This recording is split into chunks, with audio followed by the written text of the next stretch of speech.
Senator, I probably don't even need that, but please, you're going to term limit out and think about another job because we don't want to lose you. Yeah. Thank you, sir. And I'm a big term limit guy, but we don't want to lose you. I appreciate that. I'll be your president, though, sir, if I can get your vote. I'll take it right now, sir. Yes, sir. You got it. Thank you, sir. In the 60s, Khrushchev banged his shoe on the table at the UN and said, "We will destroy you from within." The press, the universities, my children went to private Catholic schools. I went to public schools. It was all right back then, but it wasn't when my kids were going.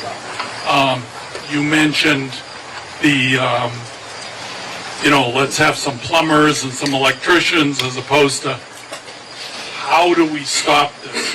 40% of the children being born in this country are single parents.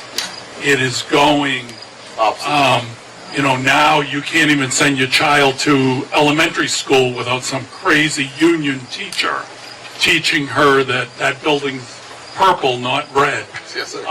How do we stop that, Senator? That is the scariest thing in my life. Well, thank you for the really important question. Education is really the future of this nation without any question. One of the things I've said very often, and it's part of my Empowered Parents plan, is focusing on getting back to the fundamentals. Fundamentals include history.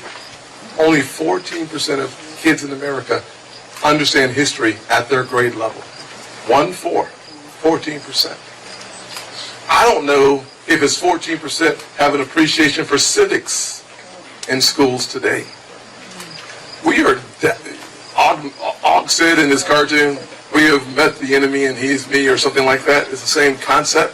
One of the challenges that we have to face is that we have to get back to the fundamentals in education.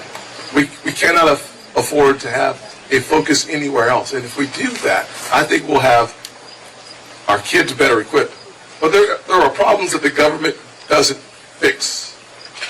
The government doesn't fix single-parent households. The government doesn't fix poverty. The government doesn't create jobs. They're terrible at all three things. We have to tell the American people the truth. There are limits that come from the federal government, and we should act like it. That's why when we cut taxes in 2018, I wrote the domestic side of the Tax Cuts and Jobs Act, that we lowered taxes and gave the American people back $4,400 on average of their resources. They had more control over their lives. I think part of the challenge that we have is we have to get back to allowing communities to make their own decisions.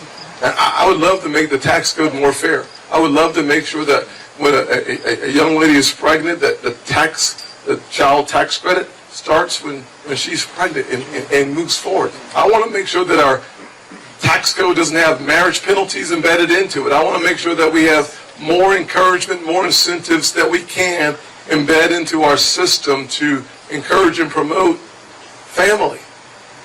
However, the real answer starts at home, and it starts at communities. And we are putting Band-Aids on cancer.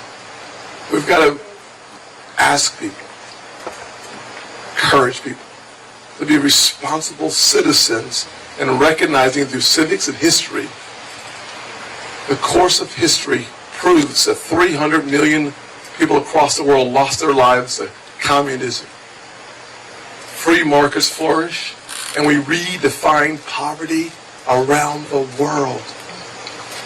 Two choices. Ours works, and everything else has failed.